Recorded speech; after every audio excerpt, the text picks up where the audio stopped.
On the morning of September 11, 2001, 19 men armed with box cutters directed by a man on dialysis in a cave fortress halfway around the world using a satellite phone and a laptop directed the most sophisticated penetration of the most heavily defended airspace in the world, overpowering the passengers and the military combat trained pilots on 4 commercial aircraft before flying those planes wildly off course for over an hour without being molested by a single fighter interceptor.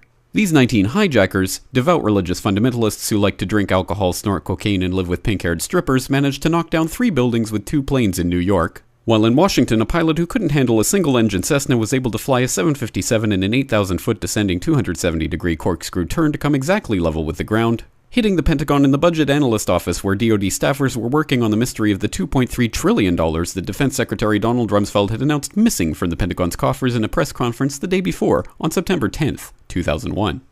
Luckily, the news anchors knew who did it within minutes. Osama bin Laden. The pundits knew within hours. Osama bin Laden.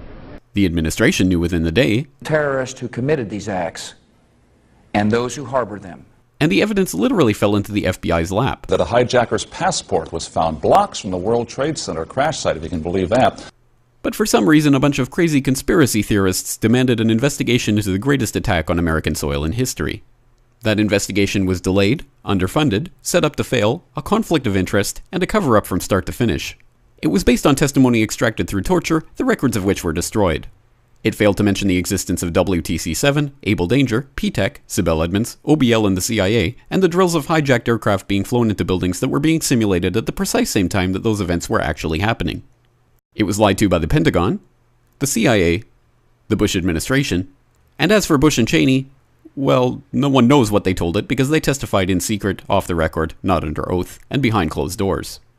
It didn't bother to look at who funded the attacks because that question is ultimately of little practical significance. Still, the 9/11 Commission did brilliantly answering all of the questions the public had, except most of the victims' family members' questions, and pinned blame on all the people responsible, although no one so much as lost their job, determining the attacks were failure of imagination. Because Nobody in our government, at least, and I don't think the prior government that could envision flying airplanes into buildings. Except the Pentagon, FEMA, NORAD, and the NRO. The DIA destroyed 2.5 terabytes of data on Able Danger, but that's okay because it probably wasn't important. The SEC destroyed their records on the investigation into the insider trading before the attacks, but that's okay because destroying the records of the largest investigation in SEC history is just part of routine record keeping. NIST has classified the data that they used for their model of WTC-7's collapse, but that's okay because knowing how they made their model of the collapse would jeopardize public safety. The FBI has argued that all material related to their investigation of 9/11 should be kept secret from the public, but that's okay because the FBI probably has nothing to hide. This man never existed, nor is anything he had to say worthy of your attention, and if you say otherwise, you are a paranoid conspiracy theorist and deserve to be shunned by all of humanity. Likewise him, and her. And her, and her, and him. Osama bin Laden lived in a cave fortress in the hills of Afghanistan, but somehow got away. Then he was hiding out in Tora Bora, but somehow got away. Then he lived in Abbottabad for years, taunting the most comprehensive intelligence dragnet employing the most sophisticated technology in the history of the world for a decade, releasing video after video with complete impunity and getting younger and younger as he did so, before finally being found in a daring SEAL team raid which wasn't recorded on video, in which he didn't resist or use his wife as a human shield, and in which these crack special forces operatives panicked and killed this unarmed man, supposedly the best source of intelligence about those dastardly terrorists on the entire planet. Then they dumped his body in the ocean before telling anyone about it. Then a couple dozen of that team's members died in a helicopter crash in Afghanistan. This is the story of 9/11, brought to you by the media which told you the hard truths about his head could be seen to move violently forward.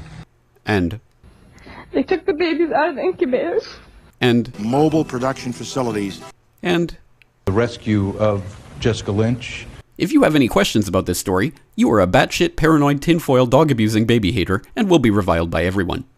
If you love your country and or freedom, happiness, rainbows, rock and roll, puppy dogs, apple pie, and your grandma, you will never ever express doubts about any part of this story to anyone. Ever.